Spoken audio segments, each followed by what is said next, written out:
yo pensaba y meditaba acerca de este concepto porque personalmente, usted ha escuchado esa frase, yo crecí en la iglesia, literal, cuando la iglesia no tenía sillas, cuando tenía bancas. Y era de esos niños que corrían y teníamos que jugar en el patio de la iglesia porque en aquella época la iglesia o en la iglesia prácticamente vivíamos. Nuestros padres servían día y noche en la iglesia y no lo digo como algo negativo, lo digo como parte del tiempo que pues me tocó vivir. Ayer escuchábamos en la Cumbre Global de Jóvenes. ¿Cuántos tuvieron la oportunidad de conectarse o de estar aquí en la Cumbre Global Juvenil? Fue una experiencia tremenda. Yo no pude estar acá, pero me conecté y escuché la conferencia de Jason Dorsey y realmente me llama la atención cómo él desmenuzaba y nos explicaba cómo las distintas generaciones colusionan y se encuentran en un mismo lugar. Y uno de esos lugares es la iglesia. ¿Cuántos están de acuerdo conmigo? Aquí tenemos a los niños, aquí tenemos a los jóvenes, a los no tan jóvenes y así nos podemos ir y todas las generaciones están aquí sentadas delante de nosotros. Ahora, la pregunta que yo me hago y es precisamente algo que el Señor puso en mi corazón y es lo que quiero compartir con ustedes en esta mañana. Esto es una autoproclamada serie, ¿verdad? Que realmente hay tanto dentro de este tema que yo pues le decía al Señor, es imposible presentarlo a la iglesia en una sola sesión, en una sola reunión. Así que esto oficialmente creo que va a ser una serie que si el Señor me da la oportunidad, pues podremos ir compartiendo hoy quizás la introducción o la primera parte. En diciembre seguramente haremos una pausa y continuaremos en el mes de enero. Así que realmente esta serie yo la he titulado La Iglesia 2.0. Hay una persona que dice amén. Hay unos cuantos más. La Iglesia 2.0. Quizás este es un título un poco disruptivo, un poco diferente, ¿verdad? No se oye, no se lee tan eclesiástico, pero antes de hablar de la Iglesia 2.0, es muy importante saber qué pasó en la Iglesia 1.0. Porque si hay una Iglesia 2.0, quiere decir que hubo una Iglesia 1.0. Lo primero que yo necesito hacer en esta mañana con ustedes, mis amados, y a ustedes que están conectados y viéndonos desde sus casas, donde estén, es desmitificar lo que hemos pensado, creído que es la iglesia hasta ahora. Esa iglesia 1.0. ¿Por qué? Porque precisamente hemos escuchado y visto tantas cosas acerca de la iglesia. Y cuando digo la iglesia, por el momento quiero que me ayude a verlo como un concepto nada más. No estoy hablando de casa de oración. Amén. No estoy hablando de Osana, no estoy hablando de Centro Misionero Cristiano o de otra iglesia, ni siquiera de la iglesia de nuestros hermanos católicos o cualquier otra. Simplemente hablo de la iglesia como concepto. La casita cuadrada, ¿verdad? El techito y la cruz. Eso es lo que aprendimos desde niños que era la iglesia, ¿no es cierto? Cuando nos decían dibuja una iglesia, ese era el dibujito que hacíamos. Ahora, antes de esta casita con esa cruz arriba, hubo una iglesia 1.0. Quiero que vaya conmigo a Mateo capítulo 16. Mateo capítulo 16, en el verso 18, Jesús le dice al apóstol Pedro, ¿ya lo tienen, amados? Disculpen. Sí, algunos no lo tienen todavía, vamos a esperarlo un poquito. Bien, ahí lo tenemos igual en pantalla. Leemos en el nombre del Padre, del Hijo y del Espíritu Santo, palabras de Jesús a Simón Pedro. Ahora te digo que tú eres Pedro, que significa roca, dice Nueva Traducción Viviente. Y sobre esta roca edificaré mi iglesia. ¿Lo puede decir conmigo? Edificaré mi iglesia. Y el poder de la muerte no la conquistará. ¿Cuántos dicen amén a eso? Y el poder de la muerte no la conquistará. Reina Valera del 60 dice, y las puertas del Hades no prevalecerán contra ella. Señor, gracias te doy por tu palabra. Yo sería incapaz de hacer lo que ella puede hacer. Por eso oro para que sea ella a través de tu Espíritu Santo que toque nuestras vidas, que hable a nuestros corazones y sea de edificación para todo el que la escuche y la reciba en el nombre de Jesús. Y todos decimos amén y amén. La iglesia 1.0, si me ayuda multimedia, La iglesia 1.0 eran estos muchachos que aparecerán seguidamente en pantalla. Eran realmente, si le digo la verdad, por eso le decía que quiero que desmitifiquemos un poco esto. Realmente la primera iglesia está delante de ustedes. Y no quiero irme en contra de ningún pensamiento teológico. Yo sé que cuando se habla de la primera iglesia, ¿verdad? Formalmente se habla de la iglesia del libro de los Hechos, después de que vino el Espíritu Santo. Pero vamos a analizar esta iglesia que yo he denominado la iglesia 1.0. En esta iglesia, el líder era, ¿quién? Jesús. Muy bien, a ver si están conmigo hoy. El líder era Jesús. Y el convito ese que iba con él eran los discípulos. Ellos eran unos muchachos, y cuando digo ellos, incluyo a Jesús. Recuerde que Jesús, para cuando inició su ministerio, tendría 30 años. O sea, era una persona relativamente joven. Ellos eran realmente un grupo de jóvenes, ¿ok? Eran un grupo pequeño de jóvenes. Y este grupo definitivamente tenía un líder, bueno, como ninguno, ¿verdad? Era el mismo Dios hecho carne. Que el mejor de los líderes que tenga un grupo pequeño hoy en día no se igualará al Señor Jesús como maestro. ¿Cuántos están de acuerdo conmigo? Ciertamente, pero vamos a analizar esta iglesia 1.0. Este grupito que vemos aquí, que quizás de momento no se ven los 12, pero ¿verdad? Podemos imaginarnos que están los 12. Tenían una característica. Quien los reclutó, que fue Jesús, resultó ser un líder inclusivo. Resultó ser un líder que cuando decidió conformar este primer grupo, este que yo llamo la iglesia 1.0, no consideró cuántos de ellos realmente tenían experiencia en iglesia. No pidió hoja de vida ni currículum para ver cuántos sabían manejar ministerio. A ver, Pedro, siéntese ahí. Vamos a ver, usted cuántas iglesias ha recorrido, cuántos años tiene sirviéndole a Dios. Si Jesús hubiese hecho esa entrevista, ninguno de los dos se hubiesen quedado en el grupo. Y eso incluye a Judas. Entonces, quiere decir que esta primera iglesia, que es la que yo quiero que nosotros hoy desmitifiquemos un poco, en esta primera iglesia había un reclutador que no veía de las personas, sino su corazón. Pero más que su corazón, quiero decirle algo, lo que Jesús veía en ellos no era su hoy, lo que Jesús veía en ellos era su mañana. Porque si Jesús hubiese escogido a los 12 basado en lo que ellos estaban haciendo y cómo se comportaban hoy, seguramente ninguno hubiese sido elegido. Por lo tanto, yo creo, y puedo hacer una pausa aquí para decirte, iglesia, que si Dios te eligió a ti y te llamó a servirle, no es por lo que tú hayas hecho o hayas sido en tu hoy, sino por lo que Él ve y conoce que tú serás y harás para Él mañana. Lo que tus hijos hoy han hecho o lo que tú ves hoy en ellos hacer, muchas veces uno lo podría mirar por el hoy, pues está aprendiendo a caminar y se cayó, dijo una mentira, bueno, está aprendiendo, pero uno no ve a los hijos basados solamente en lo que hizo hoy. Si yo viera a mis hijos solamente por lo que hicieron hoy, quizás le preguntaría al Señor a dónde se los devuelvo, ¿verdad? Eso obviamente es una ironía, pero es cierto que nosotros somos mucho más que lo que somos el día de hoy. Estos discípulos que Jesús convocó en esta iglesia 1.0 tuvieron la oportunidad realmente de vivir y de caminar con Jesús y de ver cosas que otros no pudieron ver. Y déjeme decirle, la verdad que al cabo de un tiempo ni ellos mismos las entendían. ¿Ustedes se recuerdan aquel día que Jesús calmó el viento y el mar? Y ellos mismos se quedaron mirando y dice la Biblia que decían entre sí, ¿quién es este que aún el mar y el viento le obedecen? O sea, ellos caminaban con Jesús y ellos mismos no conocían del todo a Jesús. Pero Jesús en esta iglesia 1.0 nos muestra una metodología bien interesante. Nos da la oportunidad de verlos a ellos como un grupo que va creciendo. Un grupo que empezó siendo 12 muchachos totalmente inexpertos en todo lo que se llama ministerio. Ni siquiera Jesús les dijo, los he contratado o los he invitado a participar de esta iglesia para que se conviertan en apóstoles. Lo más parecido que le dijo a eso fue, Pedro, a ustedes o a ti quiero hacerte pescador de hombres. Lo más parecido a lo que hoy podríamos decir. O sea, la invitación de Jesús a ellos precisamente fue a seguirlo. ¿Y sabe qué, hermano? A ver cómo Jesús llevaba adelante su ministerio.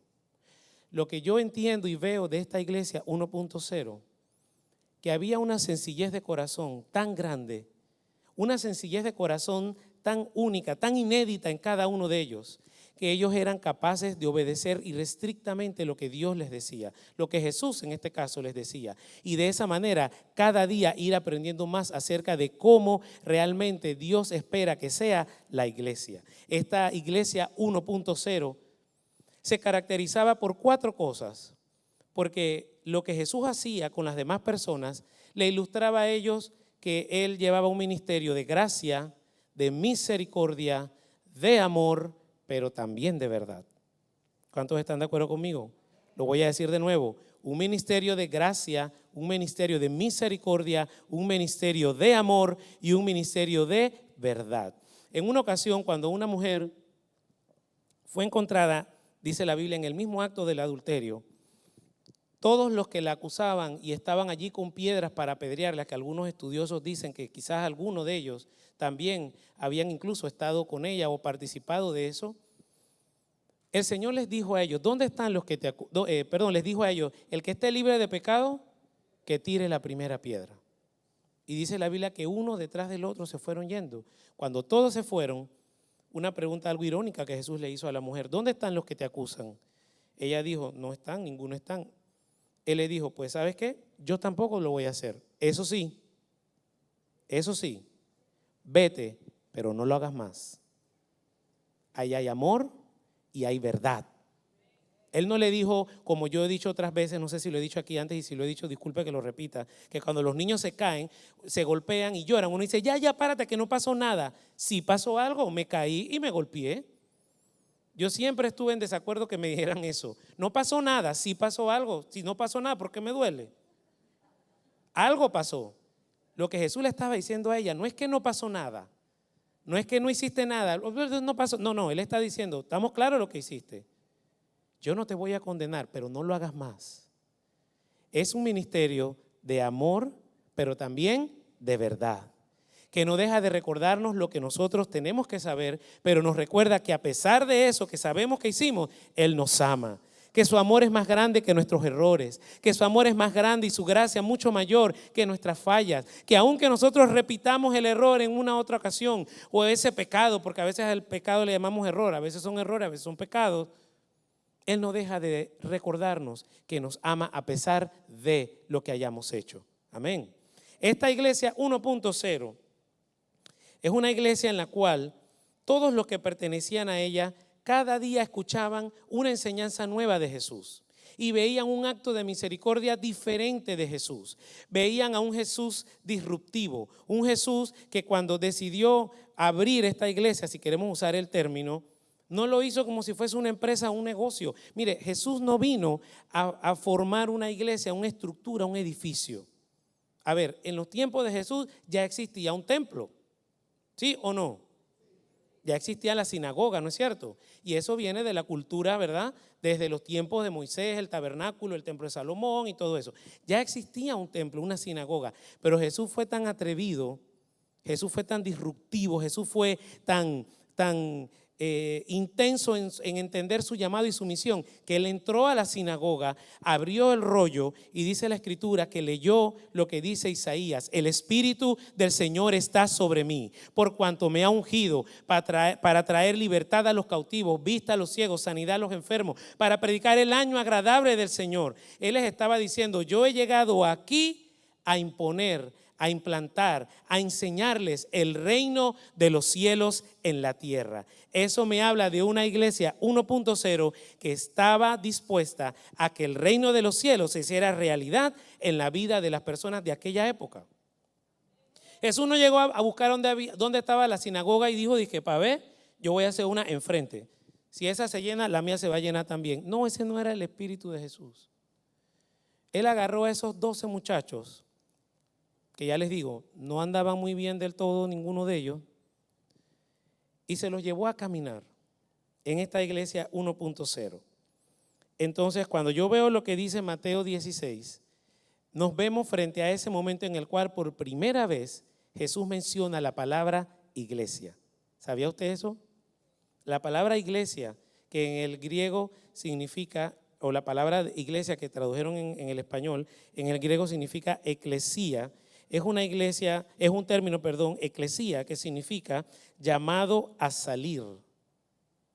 Cuando Jesús dijo, esta es mi eclesía, este es mi grupo de personas que yo he llamado a salir, a hacer lo que yo estoy haciendo. Ustedes son iglesia de Dios, ese pueblo que Él llamó a ser eclesía, a hacer lo que Él nos llamó a hacer, que es a salir, a traer libertad a los cautivos, a proclamar el año agradable del Señor, a hacer lo que la palabra dice que Jesús hizo. Es lo que Él estaba diciendo a Pedro. Pedro, sobre esta roca, o sea, yo Jesús, sobre esta roca edificaré mi eclesía. Dígalo conmigo, eclesía. Fuimos llamados a salir, a llevar las buenas nuevas del Señor. Esta iglesia 1.0, como les decía, fue una iglesia en la que definitivamente las personas o estos muchachos aprendieron a hacer lo que hasta ese momento los que estaban en el templo no sabían o no habían hecho. Cristo les enseñó a ellos que era más importante sanar a una mujer encorvada en el día de reposo que invocar que era el día de reposo. Por eso le dijo a los fariseos, ¿acaso yo no puedo sanar a esta hija de Abraham el día de reposo? Para Jesús, en la iglesia 1.0, es más importante la gente que cualquier otra cosa. Voy a repetirlo otra vez.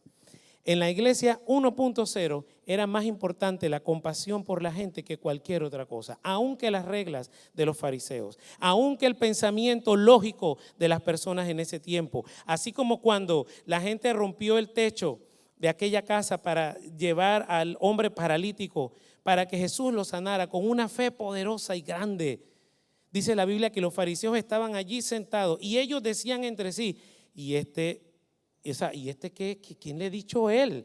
Que él va a estar perdonando pecados, porque cuando descendió el hombre paralítico, lo puede buscar en Marcos 2 después con calma, dice que ese hombre llegó y lo primero que Jesús le dijo, tus pecados te son perdonados. Validando el Salmo 103, Él es quien perdona todos tus pecados y después dice, y el que sana todas tus enfermedades. Entonces ellos decían entre sí, ¿y quién le ha dado autoridad para perdonar pecado? Y el que se ha creído, y Jesús le contestó con cierto grado de ironía, no quiero decir sarcasmo, mucho menos rambulería, porque no quiero sonar, ¿verdad?, muy brusco, pero le contestó con cierta ironía y le dijo, mira, ¿qué es más fácil? Y lo interesante, ayúdame a hacer ayúdame a imaginárselo. Están los fariseos allí hablando en su mente, pero Jesús los escuchó. Cuando ellos dijeron eso y él se voltea y les dice, ¿qué es más fácil? ¿Perdonarle los pecados a él o decirle toma tu lecho y anda? Yo me imagino la cara de galleta de esos hombres, pues dijeron, espérate, ¿cómo él sabe lo que estábamos diciendo? Porque ni ellos sabían delante de quién estaban. Y cuando les dijo, para que sepan que el Hijo del Hombre tiene toda autoridad para perdonar los pecados y para sanar los enfermos, muchacho, a ti te digo, toma tu lecho, levántate y anda. Y por la misma puerta que él no pudo entrar, que provocó que abrieran el techo, por esa misma puerta salió con su lecho caminando. Y ellos dijeron, ¿en nombre de quién? Denle un aplauso al Señor, amén. Y ellos dijeron, pero ¿y en nombre de quién está profetizando? ¿Y en nombre de quién está perdonando pecados? ¿Y en nombre de quién está sanando? Porque no le conocían. Pero para Jesús era más importante, ese techo era más importante que se sanara ese muchacho que ese techo roto que quedó en esa casa. Pero la iglesia 1.0 también tiene otra característica. Era una iglesia que definitivamente evidenciaba que en medio de ese aprendizaje, la compasión de Jesús y todo lo que él hacía para enseñarle a sus discípulos, se representó un foco de milagros y prodigios en toda esa región. Esos 12 muchachos con Jesús realmente cambiaron la historia de la humanidad. ¿Alguien está de acuerdo conmigo? Esos 12 muchachos junto con él, incluido Judas, cambiaron el rumbo de la humanidad para siempre. Lo que sucedió en esa iglesia 1.0 me enseña una cosa: ¿cómo debería ser el verdadero cristianismo? si ellos caminaban con Jesús,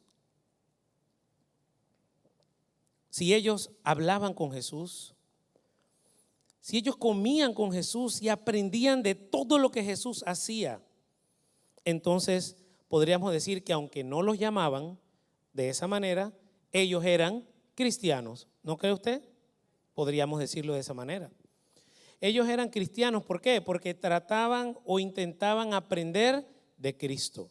Entonces la iglesia 1.0 me lleva a analizar y a meditar en esto. Recuerde que esta es una serie y apenas esta va a ser la introducción el día de hoy.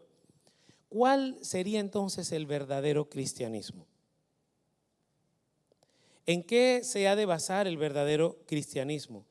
Pareciera ser que el verdadero cristianismo está más ligado a lo que hace la iglesia 1.0 que a algunas cosas que hace la iglesia 2.0. Si me permiten que nos autodenominemos la iglesia 2.0 del día de hoy. La iglesia 1.0 priorizaba más en la gente. En algunas ocasiones Jesús, viendo a las multitudes que no tenían que comer, dice la Escritura, que le dijo a los discípulos, denle ustedes de comer. Independientemente del milagro que sabemos que sucedió, que de hecho es un milagro que está en los 4 evangelios, es un único milagro que está en los 4 evangelios, es cierto que al decirle Jesús a ellos, denles ustedes de comer, los estaba poniendo a prueba. Les estaba diciendo, ya ustedes han caminado conmigo algo. Creo que llegó el momento de darles la oportunidad de que ustedes lo intenten también.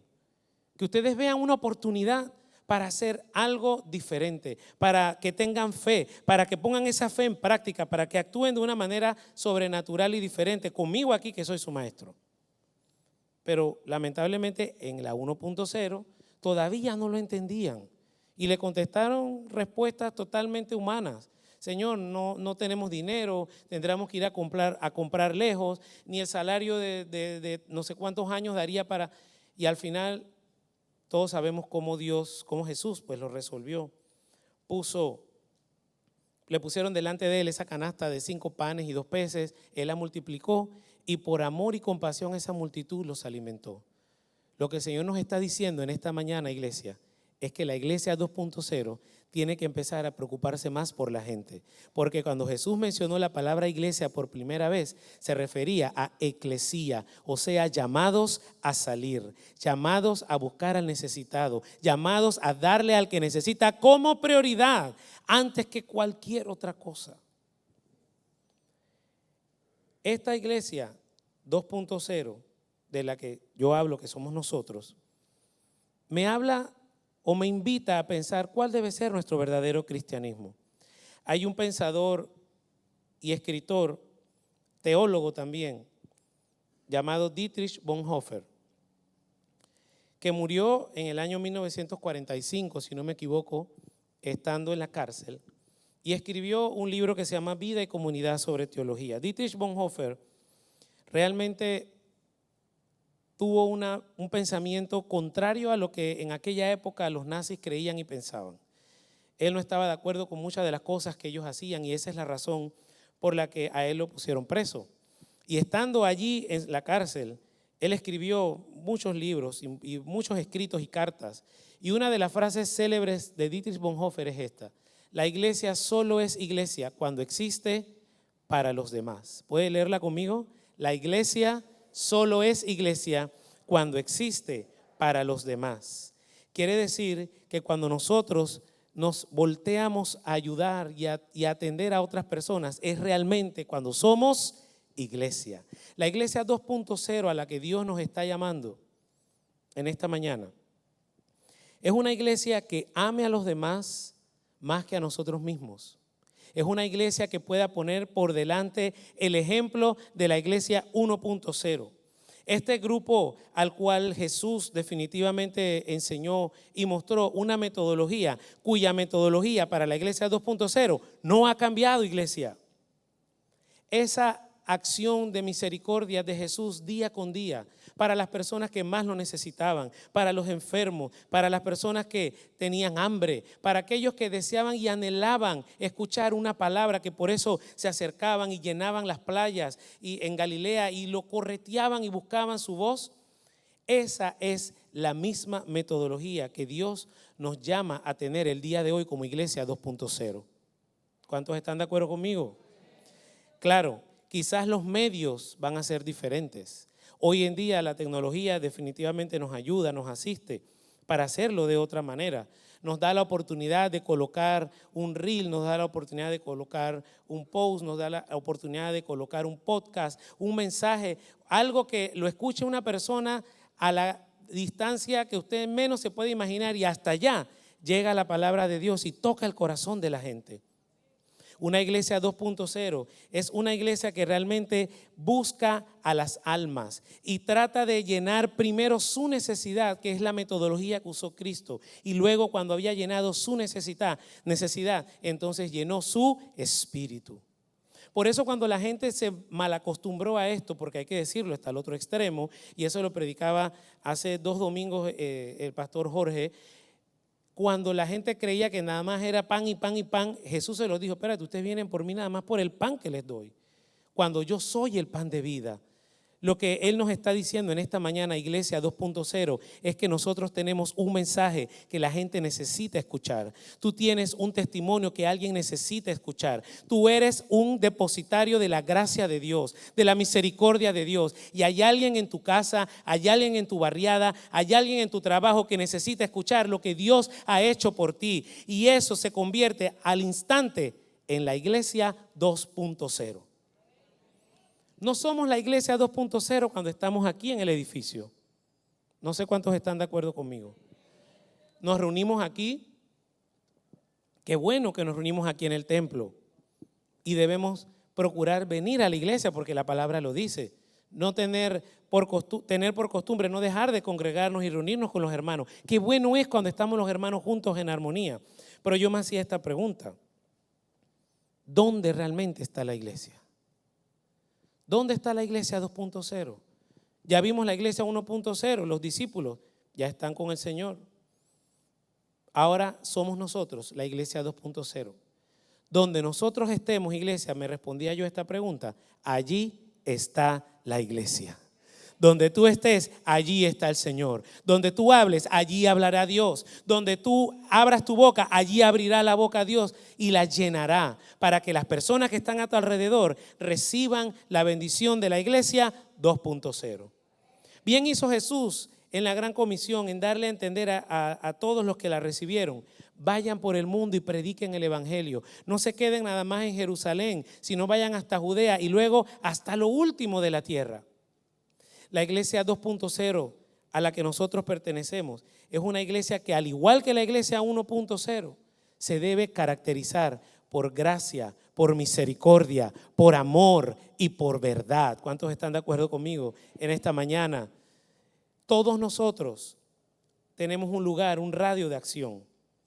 Y aunque todos estamos juntos en este lugar y pareciera que somos pocos al lado de otros lugares, quiero decirle que la iglesia de Dios es un cuerpo. ¿Usted lo ha escuchado? Es el cuerpo de Cristo. Vaya conmigo a primera carta a los Corintios, capítulo 12, en el verso 22. Primera carta a los Corintios, capítulo 12, verso 22. Este capítulo y uno de los temas que veremos más adelante en esta serie va a ser solamente el cuerpo, porque hay tanto en esto del cuerpo, ¿verdad? Pero quiero que veamos solamente este pedacito. En el capítulo 22 dice: de hecho, algunas partes del cuerpo que parecieran las más débiles y menos importantes, en realidad son las más necesarias. Las partes que consideramos menos honorables son las que vestimos con más esmero. Así que protegemos con mucho cuidado esas partes que no deberían verse, mientras que las partes más honorables no precisan esa atención especial. Por eso Dios ha formado el cuerpo de tal manera que les dé más honor y cuidado a esas partes que tienen menos dignidad. Esto hace que haya armonía entre los miembros, a fin de que los miembros se preocupen, ¿qué dice? Los unos. Vamos a leerlo de nuevo. Esto hace que haya armonía entre los miembros, a fin de que los miembros se preocupen los unos por los otros. Si una parte sufre, las demás partes sufren con ella. Y si una parte se le da honra, todas las partes se alegran. Y termina el 27 diciendo: todos ustedes en conjunto son el cuerpo de Cristo y cada uno de ustedes es parte de ese cuerpo. ¿Por qué no le doy un aplauso al Señor por esa palabra? Todos ustedes, mis amados, son el cuerpo de Cristo. Todos nosotros somos parte del cuerpo de Cristo. Y en ese cuerpo, como veríamos más adelante en ese capítulo 12, si una parte le duele, si a uno se puya un dedo, a uno todo el resto del cuerpo lo siente. Hay sensores en nuestro cuerpo, un sistema nervioso que recorre todo nuestro cuerpo, que nos indica: hay un dolor, me golpeé, me duele o tengo cualquier otra clase de dolor o malestar. El cuerpo, todos nosotros los que estamos aquí, que somos el cuerpo de Cristo, deberíamos vivir como una iglesia 2.0 de esa manera. Si alguien se duele dentro del cuerpo, todos nos dolemos. Si alguien necesita dentro de este cuerpo, todos nosotros debemos tener la capacidad y la posibilidad de ayudarle a llenar esa necesidad. Porque así vivía la iglesia 1.0. En la iglesia 1.0, cuando Jesús multiplicaba los panes y repartía, todos comían y hasta sobraba. Y lo único que se dividía ahí era la provisión entre ellos. La iglesia 2.0 me enseña que el cuerpo que somos todos nosotros tiene la capacidad de amar colectivamente y amar individualmente. Nosotros como cuerpo tenemos la posibilidad de que cada uno por separado puede llegar a lugares donde ninguno de nosotros quizás podría llegar, como usted sí puede llegar. Hay escenarios donde Dios te ha puesto, iglesia, en tu comunidad, en tu trabajo, aún dentro de tu grupo pequeño, para hablarle a personas que quizás jamás pisarían una iglesia, de ninguna índole, por la razón que sea. Pero Dios los ha puesto delante de ti y esa es la iglesia 2.0. Ahí donde tú te encuentres está la iglesia. Ahí donde tú hables está la iglesia. Ahí donde tú puedas ser una luz en medio de la oscuridad, allí está la iglesia 2.0. Todos nosotros, al ver al leer esto que dice el cuerpo, podríamos pensar, bueno, pero no siempre todos podemos llenar la necesidad de todos. Eso es una realidad. No siempre todos podríamos hacer las cosas que quisiéramos hacer en favor de todas las personas, pero siempre hay alguien que pueda hacer más de lo que nosotros podemos hacer. Siempre hay alguien que puede llegar mucho más allá. Siempre hay alguien que puede alcanzar a aquellos que yo no puedo alcanzar. Y hay muchas maneras de llegar a ese lugar. Pero lo más importante para la iglesia 2.0, que somos todos nosotros, es lo que hay en nuestro corazón. Que realmente nosotros como iglesia, y esta es la introducción a este tema, nos veamos desde ya como una iglesia que va a empezar a hacer las cosas diferente a como el mundo espera que nosotros la hagamos.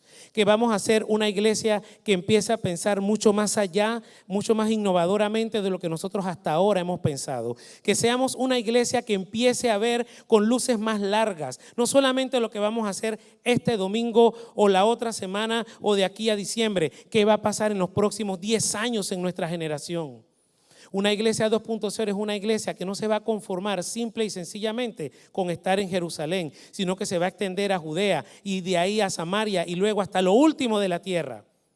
Tendríamos que definir nosotros cuál es nuestra Jerusalén, cuál es nuestra Judea, cuál es nuestra Samaria y por ende lo último de la tierra.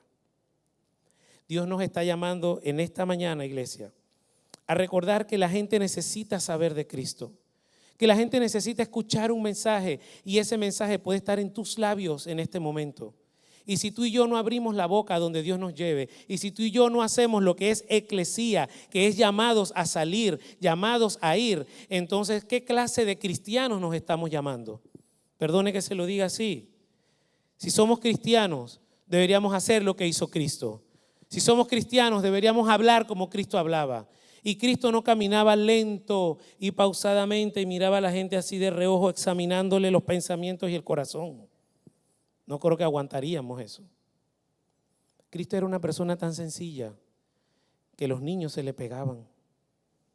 Era una persona que expresaba tanto amor, que a veces ni los discípulos entendían tanto amor, ni entendían tanto pegadillo. Usted se imagina a Jesús cuando iba camino a la casa de Jairo a salvar en ese momento, a sanar a su hija, y llega la mujer del flujo de sangre y los intercepta. Jesús detiene la marcha. El pegadillo que había ahí era como un diablo rojo en el año 95 en la entrada, a las 5 de la tarde. El Fantomas era, yo tomaba un par de veces, tomé ese era Transísmica Pedregal, si no me equivoco. Y no había manera que el conductor dijera, hay 2 barras, siga hacia atrás. Había un pegadillo en la entrada y atrás vacío. Y Jesús dice, alguien me ha tocado. Entonces la humanidad de los discípulos, ya le dije, ese grupito no, ellos no andaban muy bien. Ellos se compusieron bien cuando llegó el Espíritu Santo. Pero hasta ese momento ellos venían tostados. Y Jesús le dice, espérate, es que tú no estás entendiendo. No es que me tocaron, sí, claro, me tocaron. Es que ha salido virtud de mí. Una mujer con fe entendió que Jesús, a pesar de que parecía que no, era accesible. Y hoy los cristianos deberíamos ser gente accesible a la gente, a su necesidad, a lo que ellos están esperando escuchar. Mira, a veces no se trata de dar dinero necesariamente. El mismo Pedro lo experimentó. ¿Se acuerdan ese Pedro que le dijo y que Señor, pero quién te tocó? Bueno, ese Pedro después cuando el Espíritu Santo lo tocó, lo revolcó y lo transformó. Le dijo al ciego que estaba en la entrada de la iglesia, no tengo oro ni plata, pero lo que tengo te doy. Levántate en el nombre de Jesús. ¿Cuántos de esos nosotros estamos necesitando ir y decirle, no tengo oro ni plata, pero voy a orar por ti? ¿Cuántas personas a tu alrededor están esperando que alguien les diga, yo no sé lo que te está sucediendo, no me voy a meter en tu problema? Porque claro, hay gente que es un poco hermética y no le gusta hablar de sus cosas, pero algo sí te digo, Dios es bueno y Dios te puede ayudar. Solo esa palabra puede transformar la vida de una persona. Y esa palabra está en tu boca, está en tus labios, iglesia. La iglesia 2.0 elige primero detener la marcha y decir, alguien aquí activó mi poder. La iglesia 2.0 reconoce la necesidad y se acomoda de acuerdo a esa necesidad para que a través del Espíritu Santo pueda llenarla tal como sea la necesidad. Cuando Jesús iba en ese pegadillo de diablo rojo, Jairo necesitaba que sanaran a su hija, ¿no es cierto?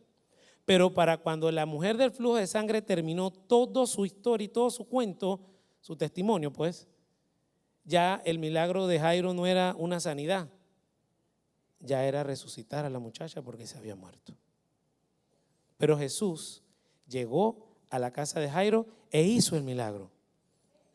El que sea que él necesitara lo iba a hacer, porque ese era el carácter de él. Y sus discípulos estuvieron allí aprendiendo de él. La iglesia 1.0 me enseña que cuando nosotros tenemos un maestro, tenemos que aprender de él. Y algo que caracterizó a la iglesia 1.0, que también caracteriza a la iglesia 1.0, que tenemos el mismo maestro y se llama Jesús de Nazaret. El que sanaba en la iglesia 1.0, también sana en la iglesia 2.0. El que libertaba en la iglesia 1.0, también liberta en la iglesia 2.0.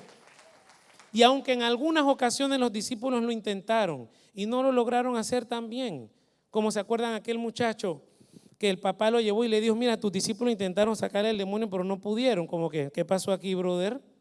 Ese no es tu equipo. No entendí. Y después ellos le dijeron, Señor, explícanos qué pasó. Yo tengo aquí anotado el día que él en Galilea, tú dijiste paso 1, paso 2, paso 3, y nosotros lo hicimos todo y no se liberó. En la iglesia 1.0 también se aprendía. Y en la iglesia 2.0 también se aprende. Hay cosas que Dios nos quiere enseñar, hermano. No somos lo suficientemente cristianos, ni hemos caminado lo suficientemente con Dios para decir que no hay nada que aprender. Todavía cuando los discípulos ya habían recibido el Espíritu Santo, el Señor había ascendido a los cielos, amén, aparece entonces el apóstol Pablo, ¡pum!, en pantalla. Y ese no lo vieron venir, o mejor dicho, lo vieron venir para matarlos. Pero no lo vieron venir como uno de los 12. Y de hecho ellos tuvieron su conflicto por ahí, pero ese no es el tema. El asunto es que nosotros como cuerpo de Cristo tenemos un llamado de parte de Dios. No solamente a hacer lo que Jesús hizo, sino a enseñar lo que Jesús hizo a través de nuestro ejemplo. Si una persona está a nuestro alrededor y tiene una necesidad, la Iglesia 2.0 debe hacer lo necesario para llenar esa necesidad. Y si en ese momento no hay nadie de casa de oración o de la iglesia donde usted esté, o no hay ningún líder, ningún pastor, ningún diácono ahí alrededor, y usted está allí, ¿sabe qué, hermano? Usted es la iglesia, ahí donde usted se encuentre. Y Dios lo va a usar y le va a dar los recursos para que usted lo haga. Dios nos está llamando. Ya les dije que esta es apenas la introducción porque hay muchas otras cosas.